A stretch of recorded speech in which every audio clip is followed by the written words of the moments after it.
And let me reiterate again, none of us are bad, and none of us want to pray wrong, or none of us are wrong. It's just that we've never been told another way. So when I talk about self-cherishing mind in the future and now and in past, present, and future, I want no one to be ever offended or think that fingers are being pointed at them or they're being indirectly, criticized. It's not that. You don't have a problem that's only a specialty of yourself. It's a specialty of samsara. So all of us who are in samsara have this problem, self-cherishing mind.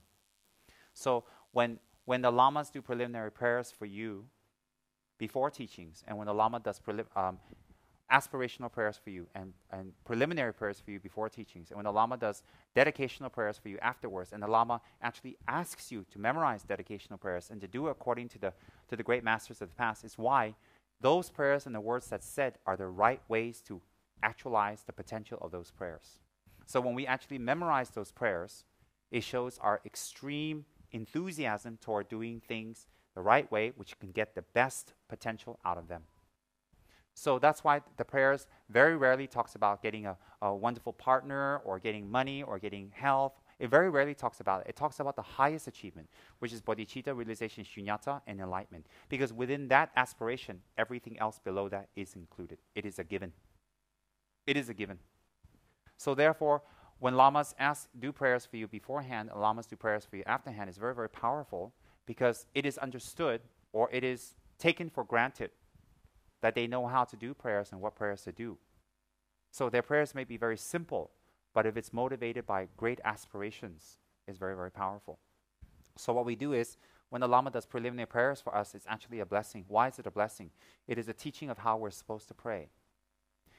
He or she is actually praying for us. Why is he or she praying for us? Until we learn how to really pray, not just intone the words, not just chant the syllables, not just know the tunes, but the actual aspiration within. Because for a prayer to really be real and to gain momentum and have result, it must be motivated by the three principal paths: renunciation, bodhicitta, and shunyata. And if someone doesn't have the three principal paths within their mind stream and they do prayers, it does have effects. It plants seeds. But if they have a taste or glimpse of the three principal paths and they do those prayers, it's very, very powerful. Very, very powerful. So when Lama does preliminary prayers for you, it would behoove us to meditate and think about it every time and let our brothers and sisters know and let our friends know. Why? Because he's actually doing the prayers correctly for us. Or it's presumed that it's better than what we can do, not because he's better, but he's been at it longer. As simple as that. All right? So preliminary prayers before teachings is very powerful. So the reason I was talking about the whole 2 hours prior was an explanation how we do prayers wrong, but it's interwoven with the three yanas of Buddhism, which is very intricate, which I talked about, and how they manifest just now. And why the forest meditations on breath and the tantric meditations on Hiruka become one and symbol and singular in gaining attainments. So I gave you a very clear elucidation just now on all of that. It's very important to get this CD for all of you. I would advise you to listen to it again at least 5 times. Again and again, because you'll get a clearer and clearer message. If you really have compassion for yourself and for the people you love and for others, I will listen to the CD again. Why? If you have compassion, you'll know how to speak to yourself and talk to other people to help yourself and others. We suffer because we don't know how to get out of suffering. How to get out of suffering? Knowledge. Very simple. So if you're really sincere about helping yourself, if you really love people you love, and you really want to help others, and you want to do Dharma work, then I would advise you to listen to the CDs that I gave today. Very important. And it's especially beneficial for people who work for the Dharma, to listen and to be able to understand the CDs to explain. And you listen to it, and you make sure that it makes sense to you. If it doesn't, ask questions. Do not just simply parrot the teacher and parrot. Because if you parrot the teacher, you bore the listener. The listener will listen to you, be bored, because you're not speaking from your heart or experience or practice. You're just speaking because you're repeating. It doesn't help. It has to come from understanding. Best from realization. Second is understanding. Third is, okay, you parrot. There's nothing else you can do at this time. All right? So whatever we recite, if we have the accompanying outer offerings that come along with the prayers, it makes the prayers very, very, very auspicious. So if we're praying to Lama Hiruka, Chakrasamvara, Vajragini, or we're praying to Lama Yamantaka, or if we're praying to Lama Tsongkhapa, or praying to Lama Tara, why Lama? Lama doesn't mean a male. Lama means one without fault. Lana Meba. Lana Meba, when you combine, is La-ma. See, Tibetan words have the ability to combine into two. So you say white man means someone who's fair. You can say mi is man, or posar is man, or man, person. Mi karpo. Mi karpo, you can combine it into mi kar. So any Tibetan who reads it, any word can be combined into two. So you can say yellow table. Chokse is table. Chokse is table. Serbo is yellow. So chokse, serbo is chokser. Becomes one word. So you can say chenezik. Chenezik chatongba. Chenezik means Avalokiteshvara. Chatongba means 1,000 arms. So you say chen rizik chatong. You can combine it. So Tibetan words have an ability to combine two into one, and you'll know the meaning because you know the spelling immediately. No other language has that ability. So Tibetan words can have two words. One is, I'm not an expert, I'm not very good in Tibetan, by the way, because I learned it late in my life, although I'm Tibetan. One is as honorific, which is shese. Means for every object, you have two words. I'll give you an example. I'll give you the first one, which is peke, which is ordinary Tibetan, and the second one is honorific. You use honorific for your lama, for your parents, someone older, someone you respect, someone in a higher position. Because if you just say ordinary, it's very bad. Kind of like Japanese, you know. So I'll use two words for every object. First one is normal, second one is honorific. Nagu, shang, ka, she, amjo, nyenjo, so, tem. Very different. Face, all right? Kasa domba, honorific, shere. Completely different. Every word you have different. So you say, Sanje gi shere, Buddha's face. Ke gi dongba, his face, Buddha's face. Exactly the same meaning, but you have honorific for everything. Even a cup. Kayu, cup. Honorific.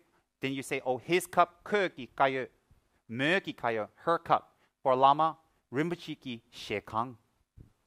Everything's honorific. So every word you have two words in Tibetan. Why? Respect is the core of Tibetan society. Why is it? It's influenced by Buddhism because you have highly attained beings. So when you show them respect by your mouth, then you teach other people what respect is and to respect their attainments. When you respect their attainments, you gain those attainments. You respect the very thing that you will gain the very thing you respect. So in Tibetan, you have two words for everything. Similarly, the words can be combined two into one. So it becomes one word when it has two. So you can say, sha, serbo, yellow room. Sha is room. Serbo is yellow, so shaser. Mean yellow room. You can combine it immediately. Shamar, red room. Shango, blue room. Or you can separate it. Tibetan has that ability. So like that, when we do prayers, when we do aspirational prayers, whatever it says in the prayer, it would be very good if we had laid the actual offerings down. So that's why the last prayer I did is at the conclusion of the Hiruka Tantra, where you make aspirational prayers for all sentient beings to be taken to Hiruka and Vajragini's paradise. Hiruka, Vajragini, and Yamataka's paradise is called Kechara paradise, or Kechara. In Sanskrit, you call it Kechara or Kiajra. In Tibetan, you call it Dapo Kache or Kache. Kache is same. Kache Shing means Kechara paradise. Shing is paradise. Kache is Kechara. So you can call it Kechara or Kiajra. There's another spelling, Keajra. Kiajra. Kiajra. I've seen that in Dharma text. That represents Hiruka Vajragini's paradise. This paradise is a place made from their attainments. A place you can go to. A place that's here and a place that's not here. A place that exists separately of yourself and a place that exists within yourself. So when you actually make aspirational prayers or dedicatory prayers, they come at the end of a sadhana. And that is presupposed that during the sadhana, what is required during your prayers, you have made the offerings. So what you have made during the offerings, when you make dedications, if you can make the actual offerings, in this case sound, is very auspicious. Because why? When you say, if at the time of death I have not received the supreme state, may I at the time of death be received by the Lord, the consort, may I be received by the Lord, the consort, and their entourage. Clouds of offerings, with clouds of offerings and the sound of beautiful music. When you offer that, it's very auspicious for that to actually happen to you. Why? You're creating the causes for that to happen to you. So in Buddhism, when we offer sound to the Buddhas, there's a tri-level meaning. Everything is tri-level. On an ordinary basis, you're offering beautiful sound to the Buddhas. Why? Offering beautiful sound creates the karma for us to have beautiful speech, eloquent speech, speech that moves, speech that turns, speech that changes, speech that transforms other people's minds. So when we offer beautiful sound,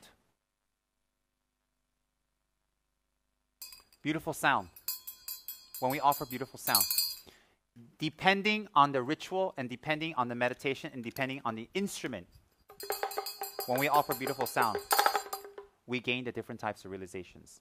On a very short note, the bell represents emptiness, the sound of emptiness. Very simply, without going into very big details, the sound comes from nowhere and goes nowhere, like emptiness, yet it exists. The Dhammaru, when you open the sounds, it's a tantric instrument. It's not to be seen by the uninitiated. So when you even see a Dhammaru used by a Lama, most likely the Lama is in the meditation of a Yidam. He is in the form of his Yidam. And when he turns the Dhammaru, he is actually blessing you with the sound of the Yidam's realization. Simultaneously, he is making offerings to the Yidams. And on a third level, he is not himself. He is the Yidam. The sound of Dhammaru is two faces, one reality. That all things are not non-dual. All things are singular. 1. 2, it's offering the sound of great bliss, which is achieved at enlightenment, and the sound of the realization of emptiness. So when a Lama offers a Dhammaru, when a Lama is offering Dhammaru, it's like Hiruka holding a Dhammaru or Yamataka holding a Dhammaru. And when he reverberates the sound, what he's doing is he's blessing you with the sound of their realization. At the same time, he's offering this realization up to the Yidam so that you may gain it simultaneously. And then the Dhammaru, being beautifully encased in silver and have beautiful tassels, is an offering to that realization. So what it is a realization of that deity in the form of a sound. And then you decorate it with beautiful, precious objects, and you keep it well. And it's offered up. Why? You're offering to the sound of enlightenment. Does everybody understand that? So it's very profound. So any type of instruments within Tibetan form of Buddhism is to bring you to an altered state. By offering that altered state to the enlightened being, by realizing that this sound represents an altered state, and at the same time, because this altered state is enlightenment, that sound will clear away obstacles within the room. So when we have a singing bowl, it is just a singing bowl. But when a person who has realization plays the singing bowl, he blesses you by offering the realization to the Buddhas and planting the seeds of that realization within your mind. So a singing bowl is an offering of the realization represented by sound to the three jewels. And at the same time, Dhammarus and bells, real Dhammarus and real bells will have mantras inside of them. So when you reverberate the sound, what you're doing is you're blessing, you're making offerings of enlightenment to the Buddhas. And at the same time, you are reverberating the blessings of the sounds of the Buddha to the audience and to the environment. So inside these will usually have the mantra Om, Ah, Hum. Om represents the Buddha's holy body, the purification of your body to be the purified body of a Buddha. Ah represents the purified speech of a Buddha and to purify the speech that you have. The negative speech that you have that brings you unhappiness is purified. Ah. Then Hong represents from speech and mind from speech and body arises from mind, the purification of the mind. So the purified Buddha mind is represented by the syllable Hong. The purified Buddha Body is Om, speech is Ah, mind is Hong. So Om, Ah, Hong is the 3 syllables of the Sanskrit language combined. The 50 words of the Sanskrit language.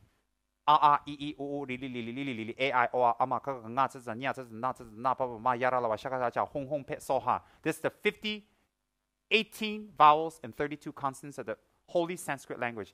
Sanskrit is considered the most perfect language in the world. You can talk to professors and scholars of language. It is the most perfect language in the world. It is a language chosen by the Buddhas to manifest Buddhahood, to manifest the speech of Buddhahood, to manifest the sound of Buddhahood. Every single Buddha, all 1,000 Buddha will only speak in Sanskrit, past, present, and future. It is the most perfect language of our universe, of our particular dimension, not of all samsara, of this particular place. Because the sounds have a very special intonation that blesses our body. So even the Sanskrit vowels and consonants are 50 are used in the mantra to purify the speech. So every morning when we get up, we do a speech purification. There's a special practice that all of us can do that even when we gossip, it purifies our speech. If we do this meditation in the morning, then we recite the mantra Om A A I I O Li Li Li Li Li A I O A Ama Ka Nga Zi Zi Nya Zi Zi Na Zi Zi Na Pa Pa Ma Ya Ra La Wa Sha Ka Jia Hong Hong Pe So Ha Om Ye Dharma Prabha Betu. Then you recite the mantra and the visualization on your tongue. So guess what? If you do that visualization and that meditation every day, it takes about 5 minutes. Even during the day when you gossip, it's not negative karma. Oh yes. So you can see some lamas sitting around, lounging, talking, asking you new news. You think they're gossiping, but their speech is even a blessing for you. Little do you realize. So why is that used? That's not given to Shakyamuni because all his speech is enlightened speech for idiots like us who gossip all day, who talk about fun, food, sex, drugs, rock and roll, and that's all we talk about. So it's a way to nullify the negativities of our speech. So there's a special meditation that we can do in the morning. There's a special meditation and prayer we can do to take a bath, to purify and consecrate our body in the morning. There's a special meditation prayer to do to purify our speech and also to purify our places where we step so that if we step on insects and animals, there's no negative karma. And in fact, the insects we step on accidentally, those insects will be reborn in the heaven of the 33. So you don't run around being a little missionary and sending them to Buddhahood. So let me illustrate again. When you recite this mantra and blow it on your feet in the morning before you put your shoes on and your socks on, and then you go out, and by that time, if you during the day for 24 hours, if you step on any insects and kill them accidentally, then they get reincarnated in the heaven of the 33. This is in the Pundarika Sutra by Lord Buddha himself, not by Tsem Rinpoche in the made-up fake give me your Ang Pao Sutra. Different.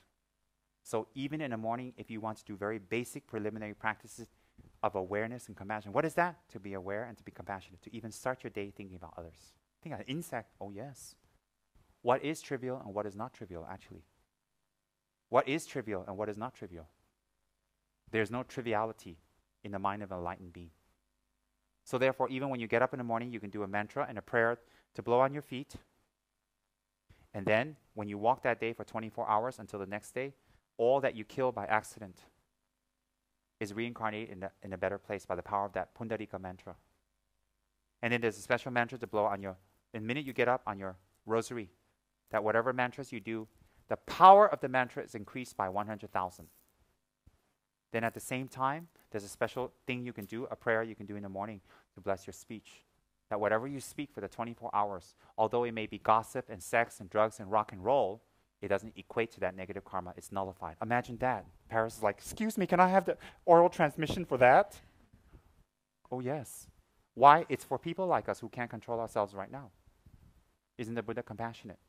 And at the same time, there's a special washing meditation we can do. Very simple that we do while we're taking a bath to purify our body, to protect our body that day, and to clean it of negative, evil influences and to bless it ourselves. So you don't have to have Rinpoche there with a silver vase washing you in the morning and then hoping he doesn't see your cellulite body. And then you know he'll joke about it if he sees any cellulite. Can you imagine me washing Paris? You can do it yourself. And it will bless and purify your body. And then it purifies the negativities of your body that that you will do for the next 24 hours. Incredible. These are very simple practices in sutra that Lord Buddha has taught all of us. Very, very powerful if we want to engage in those. We can have a separate day of teachings for something like that. Wouldn't that be fun? Paris is like, yeah, can we skip that and skip this and do that right now? No, we can't. I won't give any teachings unless I get mandala offerings and, some other things and whatever. I'll let you figure it out. You look pretty smart to me. Jivan's like, what? Read what? Somebody giving the secret oral transmission later. Ong Bao. See, he gets it now. I told you he didn't get it. You thought I was kidding. I wasn't. So, when we have... Oh, it has the barcode in it too. I love it. So in case anybody want to buy it, very fast, the power of sound. Don't you love that? And the credit card goes... I love that mantra. Anyways, I like it better actually when I'm using my credit card. I want to buy that. You don't have to look at the price and just give them a credit card and you sit there and you scream, hurry up because you want to sign it. Don't you love it? Isn't it fabulous just signing your credit card slip and knowing you don't owe anything, that you got money to cover it? Isn't it bliss? It's almost as good as sex and Vajrayogini. I don't know how to, Vajrayogini, meditation, sex, and credit card signing. I mean, it's almost the same type of bliss. Don't you think so? I think so. Don't make me pick. I don't want to pick which one because all three is kind of neat. Just think, you charge up something for 20,000 ringgits. Oh, I don't know, charge up a car. Oh, I love it. I think I want to buy a car, and I think I'll just charge it up. And then don't you almost see like the white seed mind at birth, the red, the primordial seed. I don't know. Or when you're having bubbly and then you reach that max, you're just about to reach that max and you tell your partner, guess what? And then, they know that. Or the third one, when you're doing Vajrayogini practice and you know that you're really using your life in a good way and that you're not wasting it, and that this 1-2 hours of you doing sadhanas, you really invested it to your loved ones, yourself, and when you die, it's going to be a lot of music and wonderful offerings, incense, and you go into the sky. I mean, aren't those three kind of neat? Vajrayogini, orgasm, credit card. Fabulous, isn't it? Oh, yeah. And that's what we're into. That's why we're so tantric. In any case, sound is an offering to the Buddhas. Sound represents the realization of emptiness. Sound, then you think, why do you offer Buddha something he already has? You offer something to the Buddha that he has, not because he doesn't have it, because you don't have it. Shut him up. He was like, oh. Because it almost went, oh. When you can see it, it's a slow motion. Oh, yes. I have phobias, I have dreams of giving classes and there's somebody in the blue in the corner going, even though they know the answer, they're still like, I have phobias now. I've been going for counseling. My doctor asked me, what's the matter? I said, well, I'm having this problem. When I'm teaching, I have this fear people ask me questions. They say, why? Well, there's this guy with a yellow shirt. And he says, you want to talk about it? Well, yes. He says, well, what would you like to do to this person? Punch him? Oh, never mind. But I'm recovering from that, from counseling, recovering. So in any ways, sound is an offering to the Buddha of what is not what they don't have, what you don't have. And that kind of matches. Why do we offer Buddha lights? Because they're sitting in the dark, they can't see? Just give them a flashlight, Why do we offer Buddha food and black tea and flowers and incense? Because of what they represent and what we don't have and what we want to achieve. So when we offer Buddha sound, sound represents emptiness. Sound represents the non-dual mind.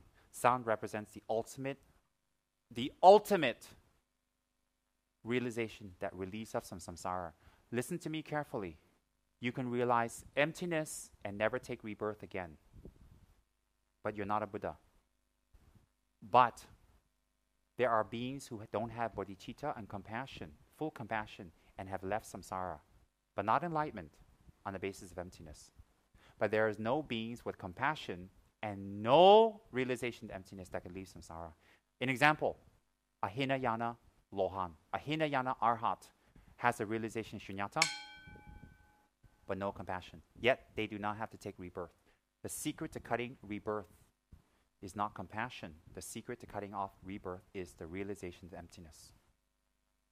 So therefore, when we offer sound to the Buddha, especially doing certain prayers, especially doing certain punctuations and certain rituals, along with the actual word that we're offering, beautiful music, we're actually offering beautiful music because we had to buy it, we had to clean it, we had to have arranged, there's effort in that. And when we actually produce that sound while we offer that, when you offer this to the Buddha, it is not just cling, some little tired salad bowl and you hit it with a stick. It's not just that.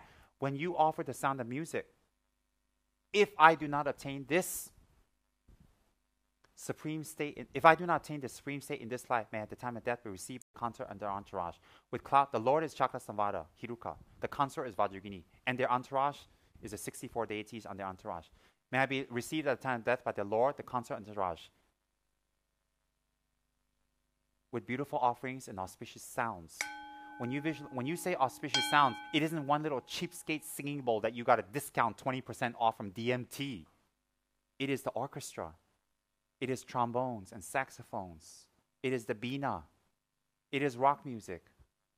It is classical sitar. It is the beautiful musical instruments of the planet and the beautiful music that we enjoy. Everything, even punk music, everything that we enjoy. So when we hit this, we visualize all the beautiful music in the world being offered up to the Buddha. And the music represents enlightenment or sound. Why? It represents the enlightenment of sound or enlightenment by sound because like sound, emptiness has no beginning and has no end. Yet it exists. Where does it come from? Did it come from this? Did it come from this? Yet it exists. And where did it go to? Where did the sound go to? Sound is form. Form has sound. Sound is form. If sound is not form, Ella Fitzgerald cannot hit that top note and crack crystal glass. Definitely sound is form. Suk yö. We say in Tibetan, suk yöba. Suk yöba means has form. It's subtle form. But form can only destroy form. Non-form cannot destroy form. So sound has form. Sound is tangible, but we can't see. But it's subtle sound. Like that, certain opera singers can hit a certain note, they can crack crystal glass without touching it. What is that magic? No, it is a sound. What kind of sound? Sound has force. Why does it force? Because it's tangible. So like that, when we offer sound to the Buddhas, we are not just visualizing this cheap little salad bowl. We're visualizing every single wonderful sound in the world. Why do you visualize that? A, to cut miserliness. B, to make your mind expand, your imagination and your mind expand big. C, to cut attachment to anything that you have attachment for in the form of sound. And D, you offer it up to the Buddhas, not because they don't have it, so that in the future you may have it. What is the result of offering sound to the Buddhas? The result of offering sound to the Buddhas is to have beautiful speech, eloquent speech, powerful speech, speech that has effect, speech that changes people's minds, speech that is able to turn someone from negativity to positive. Speech that has 60 qualities of Brahma. And speech that ultimately ends up in a speech of an enlightened being, Buddha. That's why you offer sound. And at the same time, when you offer sound, if there's a mantra written inside, Om Mani Padme Hum, Om Arabaza Nadi, Om Tari Tu Tari Tori Soha, Om Ah Hum, and you hit it, the sound of that mantra pervades the room and the environment and purifies the people there. Even the animals, even negative beings. So there might be spirits and negative beings hanging around. Om Mani Padme Hum. The sound blesses them. So there are many reasons why we offer sound. So singing bowl is just one reason or one method. One method to offer this ultimate offering of suchness. Offering this ultimate offering of suchness, of emptiness to the enlightened beings. You can use a singing bowl. You can use a ritual instrument, such as a bell, or you can use an incredible damaru, a thigh bone trumpet, a large stirred drum. You can use a geling, a clarinet. You can use a longhorn. Anything. Why? Offering sound to the Buddhas is offering suchness. Offering suchness of what? Reality. Emptiness. The realization that all things do not independently exist and all things are a projection of our self-centered mind. And when we live according to the projections of our self-centered mind, we create karmas according to the self-centered mind. And therefore, the retribution of that is what makes us suffer. By offering sound and realizing that sound represents the antidote to that, we gain that realization by offering sound to the three jewels. So therefore, the sound of a Dhammaru by your Lama is profound. It is sound to bless you of suchness.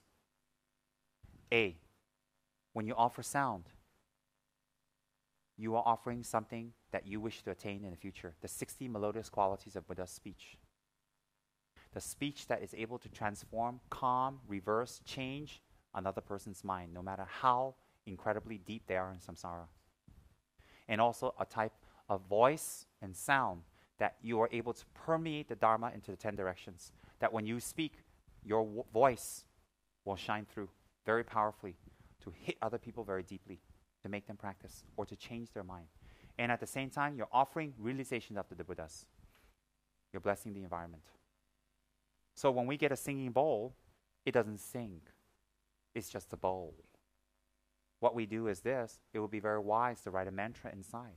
And of course, if we can get someone to write it in Tibetan, it would be beautiful. Not that it's sacred, but very exotic.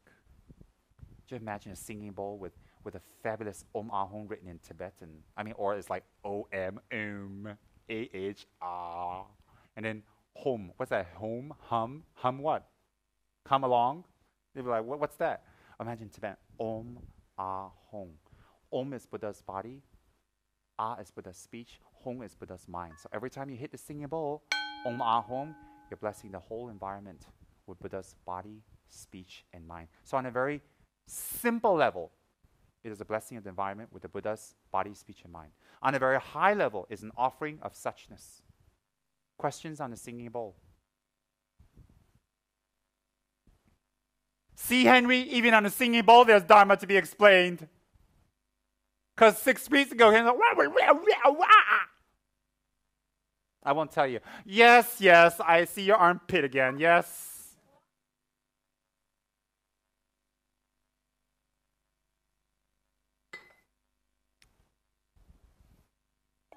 Some people like to eat their salad like this. Some people eat it like this if you're from a farm. Some people like to eat it like this because you're from, prehistoric times. It's just different traditions. I mean, whatever. You want to do this. Not me. I have better things to do with my life besides swinging on a singing bowl. All right, that's it. It's no big deal. And then also, it is used in certain Buddhist traditions as a call to prayer. Why? There's a mantra written, and it says, purify your body, speech, and mind. Come to meditate. Come to transform your body, speech, and the mind into something that benefits others. Come to prayer. Or it is a punctuation during prayers, because sometimes people fall asleep. I mean, what's better? When you're sitting there in a zazen temple with your roshi in Japan, a roshi is your spiritual teacher or director. A zazen is the temple that you're in. And then, you're one of these Japanese Zen school students, and you're sitting and meditating, and they meditate 8 to 9 hours. They're not like us. We just have parties all the time. Tantra is more fun. We have parties and talk about sex. All they do is meditate, boring. Anyways, even our gods, look at them. They're always having, they're always like, come and get me, no underwear, or whatever. Anyway, look at this. So, so when you're sitting there 6 to 8 hours, and you're in a meditation hall, and you're trying to induce meditation, what would be better? Hey, wake up, stupid! Or, I mean, it's just more beautiful, right? Can you imagine Kandarohi in one of these zazen temples in Kyoto? That's after he finished his little stint as a geisha, And he couldn't find foundation that was close to his color, so he did with a white chalk thing. And anyway, Kandarohi got rid of his, geisha stint in Kyoto in Ginza district, and he went to the zazen to meet his roshi. And I ain't the roshi, trust me. And he's meditating because he was working the whole night, entertaining, playing, and singing to the clients and smelling their dirty armpits and all that stuff, and pouring sake the whole night. So Kandarohi, geisha Kandarohi, he's a little exhausted. But he needs to go to the zazen to do some meditations, and he kind of falls asleep because it was a hard night, because it was a group of businessmen, and they were a little cheapskates, so it was just him doing, playing and singing and doing the fan thing, Usually you have 3 geishas, one, da-da-da-da, the other one's like doing the fan, and the other one's, dancing. Well, in his case, the businessmen were a little cheapskate. He had to do the fan, he had to do the music, and he had to sing, and so Kandarohi is a little tired. And on top of that, it took him 3 hours to get that wig on, the makeup, the kimono, and and the kimono is 7 layers, and walking on those stilt shoes, down the Kyoto lane. And plus, you know what? Some little kid threw bubble gum and his foot got stuck in that. And, he's on the street trying to wipe off that bubble gum, going to his soiree in Kyoto, Ginza district. So he's a little tired. Kandaro is a little exhausted. And plus, after his little get-together with the businessman in Ginza, he had to go home and wipe all that off. And then he had to run across the street. He forgot to change his shoes because the bubble gum was sticking again. Anyways, he gets to the zazen and Roshi's there. So Kandaro is a little tired. And he's sitting there trying to meditate. Om Zen Hong Pet, and he's... So, the zazen goes, hey, wake up! Or, do you think this is better? And then Kandaro is like... So singing bowls are used as a punctuation in certain traditions of Buddhism, like Japanese, if I might say so, because I'm not an authority on that. Any more intelligent questions? Actually, it's kind of like a mudra now. It's not even like, it's kind of like, you're getting good at this. All right, go ahead. You were mentioning that we can actually add ourselves. Through the realization, not understanding, realization. Oh.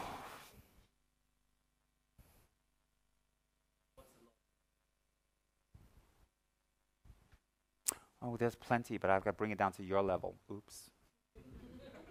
Now how am I going to say it on your level? With an unenlightened mind, untrained, no meditation, very little merit, hanging on samsara for the last 50 billion years. Let me see how I can explain to you that you can understand.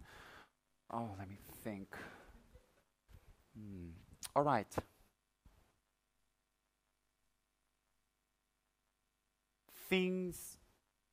All things that we perceive through our body, all things that we perceive through our aggregates are projection.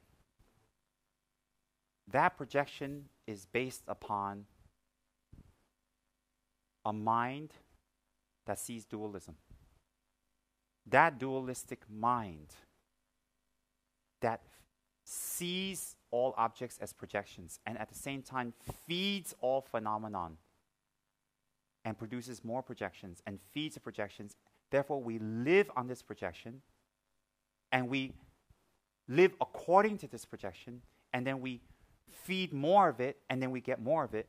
And this feeding of the projections and this acting upon the projections, the result of those projections, is our personal samsara. And that's what keeps us in samsara. Once we have realized that all these things are projections, the first sign of that is we'll lose grounding. We'll feel like we don't exist anymore. Actually, the earth feels like it's moving, but it's not. What is moving and what we're holding on to is a self that doesn't exist, which is a projection. So actually, when you feel that, it's a first sign you're moving toward the right direction. But you don't stop there. When you realize emptiness, you stop projecting. When you stop projections, you stop acting upon projections. When you stop acting upon projections, it cuts your karma immediately. You don't create anymore. Because all karma is created by projections, which is based on a dualistic mind. Okay? Very simple and easy. Study more. Practice more. To realize emptiness, the only way is the collection of merits. There's no other way. Even to understand it must be the collection of merits. That's why the 4 preliminary practices are extremely important. In fact, in the monastic system of Ganden, you don't study emptiness till you're like 8th, 9th, 10th year. They don't even talk about it. Why? It's beyond your conception. But once you do, there are people who would actually study it. In class, they realize it. Some in debate, they realize it. Incredible. It is not a joke.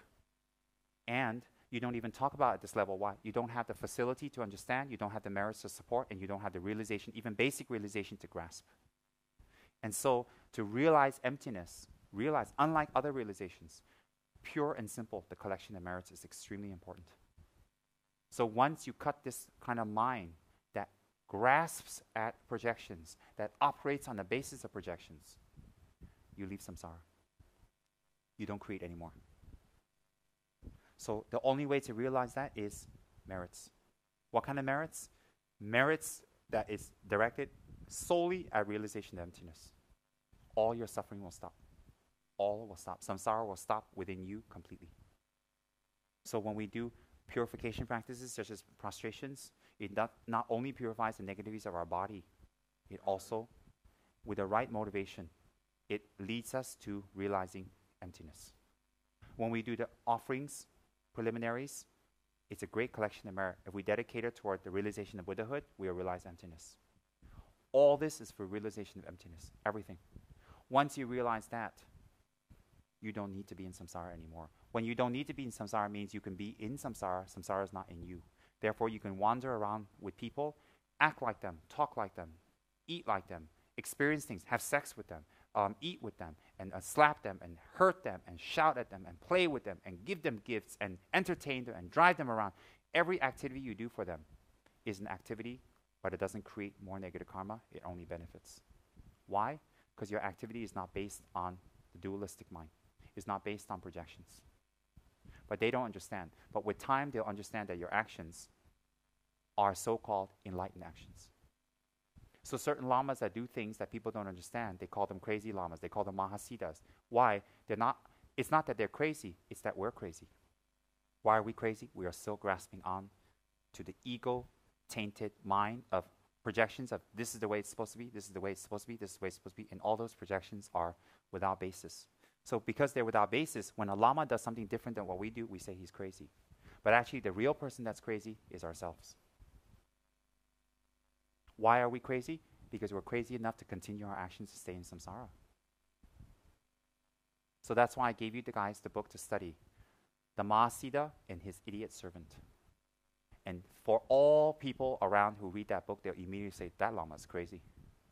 But when you look at it deeper and you understand deeper, it's not the lama's crazy, it's us. So therefore, it's crazy wisdom. Why? It is wisdom you don't have, and you're the crazy ones. Why are you the crazy ones? The lama reincarnates, and he can leave samsara anytime. You're stuck. Who's the crazy one? Why is the lama able to have sex with 50,000 people, and he's still in samsara? You have sex with one person, you're stuck. Just because I'm married, I'm stuck in samsara. Why? You're the crazy one. So when you realize emptiness, your samsara is cut, even when you're in it. So you can act this way, you can act this way, you can do this, you can say this, you can be vulgar. You can be very kind. It doesn't make any difference. Why? You will act not according to norms. You will act according to the karma of your students you need to transform. That's how you act. Does everybody understand that?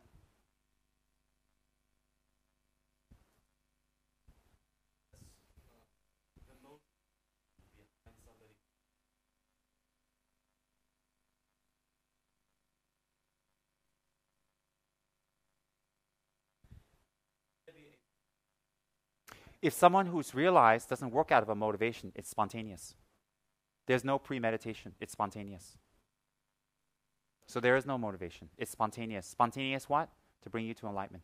Because why? The only reason they're able to reach that state is because they have developed that type of mind to benefit you. They can't reach that state without benefiting you.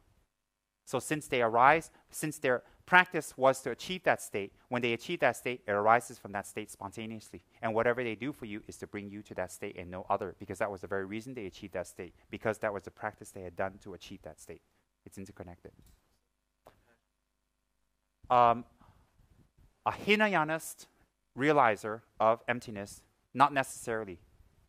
A Mahayana one, necessarily. Because individual liberation and complete liberation is different. Individual liberation is someone who he or herself does not need to reincarnate anymore. Yet, they're in samsara, but they don't suffer.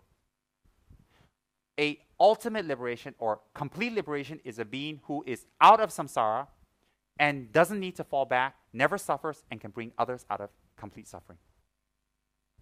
So a solitary realizer or a one who attained nirvana is different than one who has attained full enlightenment. Completely different. But both need emptiness. The difference, one has bodhicitta, one does not. Compassion. Compassion. Compassion that is not premeditated, but that is spontaneous, and it is a realization. Very different. Very, very different. Questions? That shut Paris up. She understood emptiness. She didn't get a thing. Everything's pretty empty to her. I was right. Look, she's like, oh. She gave me a one of those, I better keep quiet guffaws. Isn't that fabulous? It's so abstract yet so clear. And you understand you have to give this kind of knowledge to people who have no training, very little merits, never heard the concept, been wandering samsara for 50 billion years, and they're trying to get a glimpse of something that they've never even heard of. Just imagine that. Imagine you being a little villager from Sarawak or from Kelantan. You're uneducated. You've been growing peanuts your whole life. You don't know anything but peanuts.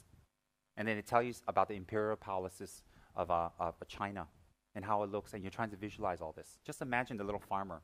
His little peanut will burn out.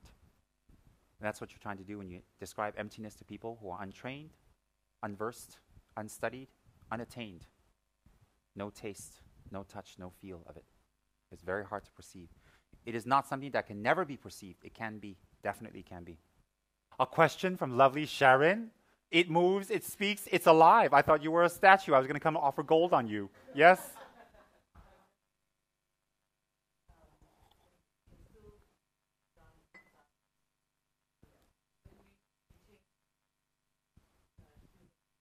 Oh. You're worried you're going to run around as a tadpole teaching people emptiness, is it? When you have reached that enlightened state, you will not have one body. You'll have multifaceted bodies. You'll have you'll have a Nirmanakaya body. The Nirmanakaya body is called a Tulku, Tulku. That Tru in Tibetan means emanation. Ku is body. Emanated body means one that has attained a state that can emanate their body in many forms, styles, places simultaneously. And it doesn't have to be just human. It doesn't have to be black or white. It can be any color, any race, any gender, any level. Even an enlightened mind can emanate as a prostitute and have bubbly with 500,000 people and plant seeds of enlightenment in them. Why? That's their level. They can emanate as an insane person in an insane asylum. And just by touch and see and feel that person, for those insane people, they can plant seeds of enlightenment in their mind for the future. They can act crazy, they can act holy, they can act saintly, they can act wild, they can act rude, they can act vulgar, they can act peaceful, they can be any way, any shape, any form. They lose no identity, yet they have no identity. The only identity they assume is the identity to benefit the people at this time, at this juncture, this sentient being. They can emanate as animals, they can emanate as inanimate and animate objects. Why? Emptiness has no bounds. So you are full of identity without identity. You have no identity, yet you can be identified. Why? You will be different among the group in your motivation, in your speech, in your actions, in your benefit. Very identifiable, although you have no identity. Why? The self-cherishing mind is obliterated. Is that all right? Questions? Good. I'm glad we can understand. Yes, Mr. Kong. Understanding is intellectual, where you understand, it's put on a shelf, you don't act it. Realization is when you act from it. Simple. Acting from it spontaneously, without an effort, effortless. So let's say, oh, I want to go for a Dharma talk. Oh, I want to give a Dharma talk. Oh, I want to do my sadhana. Oh, I want to help this person. So if you want to help this person, you think why I should, what I get out of it, or will it benefit them. When you think like that, it's from intellectual understanding. When you see that person and automatically you go and help without any motive, that's realization. So one is you act from it. One is you have to apply it and then you perhaps act or you may not act. Does that make sense? Yes.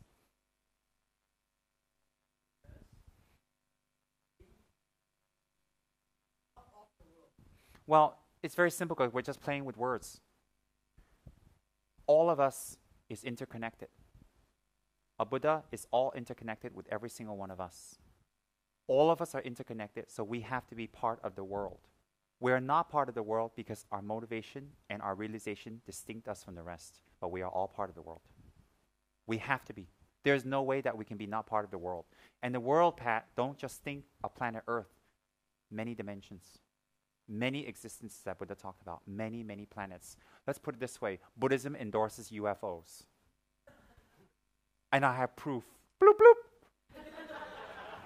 Kanda Rohi, let's go into that a little bit. Kanda Rohi is from another planet. And you are not here, but let me talk about this a little because we need to explain who he is or it is. Kanda Rohi is from another planet. He's been here for 10,000 years.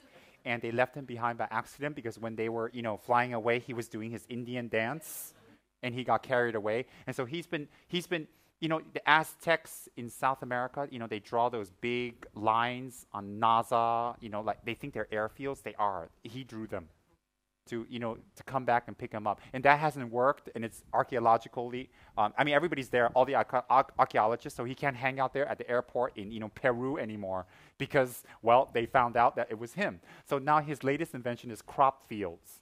So Kanda is running around all over where there's crops, making crop fields to let them know that he's here. And how they communicate is a very special language. It's kind of like bloop, bloop. And his name is Bloop. And anyways, he's waiting for them to come pick him up because he's been stuck on this planet for the last 10,000 years. And he is an extraterrestrial, hence that explains that he's a little different than the rest of us. Only a little different. And that's Kanda Rohi, and if you want to call him by his surname, it's Bloop Bloop. And we caught him once on the handphone talking to his people on the planet, and it was very distressed.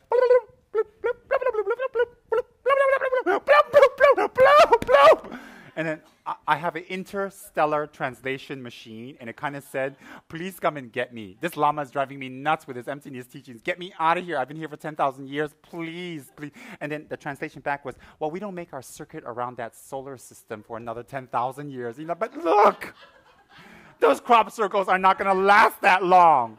And hence his distress. And then when I walked in, he went, oh, I'll talk to you later, Charles. I can't make it for dinner. And then the people there were like, bloop, bloop, bloop. Like, what? Dinner? Charles, who's that? Okay, bye. I got to go. Chick. I said, are you all right, Kanda Rohi? And Kanda Rohi slipped and went, bloop. I went, what? He went, oh, no, I'm fine. So, Pat, do you understand about Kanda Rohi, other planets, emptiness, and we're part of this world, yet we're not?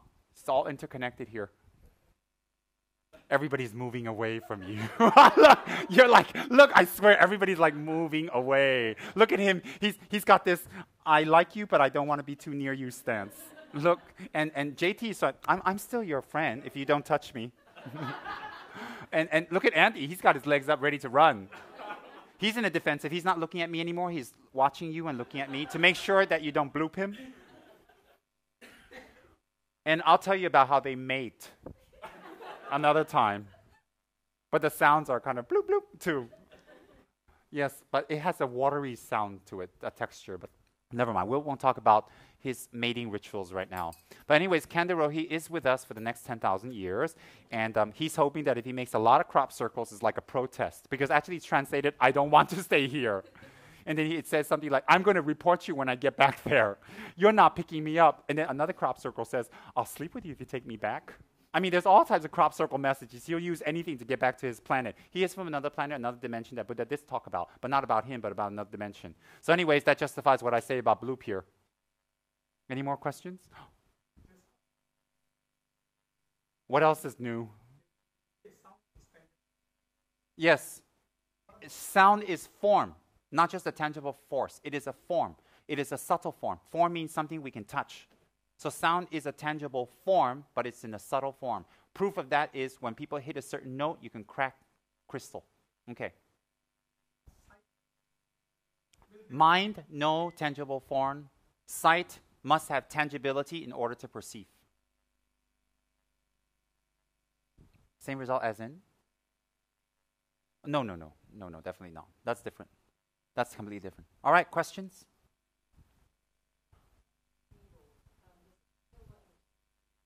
Oh, I don't know much about it, but I guess the bowl it doesn't really matter. But if it's silver, I don't think it'll make that sound. But if it's gold, pass it over. I'll make it make that sound. Thank you.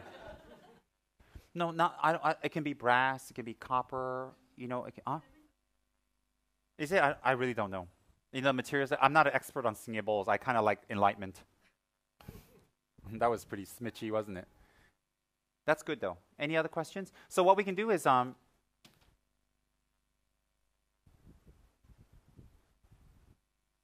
Be nice as singing bowls. You can tell people on a basic level to purify the air, purify the area, and purify it with sound. Sound eliminates negative energy. All right, you can say that. And if you go one level up, if you can write mantras on it, wow. It doesn't have to be big. It can be mini mantras. It can be small mantras. So every time you hit it, the reverberation of the mantras permeate the area. Isn't that fabulous? So it isn't just sound. It's a sound of mantra. So what mantra? A very basic one is Om, Ah, Hum.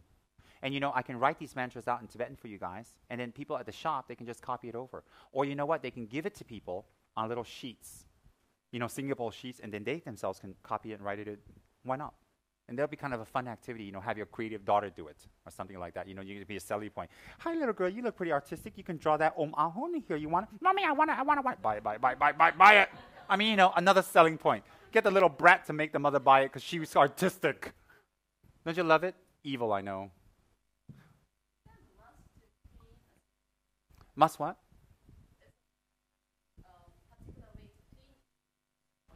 With water and a sponge. I mean, no. I mean, you know, polishers. You know, I mean, you know, sacred. No. If you got mantras written in, you know, non-resistant watercolors, it's gonna wash off. You're gonna get your little brat to rewrite it again. But no, not that I know of.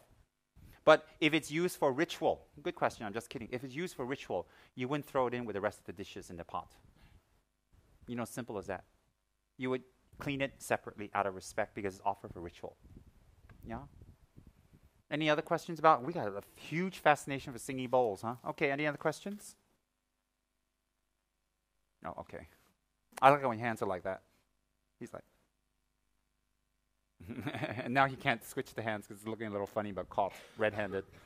Oh, he moved it quick. Don't you love it? Wait, let me accentuate the way. He was caught red-handed. Do you have any more questions? I love it.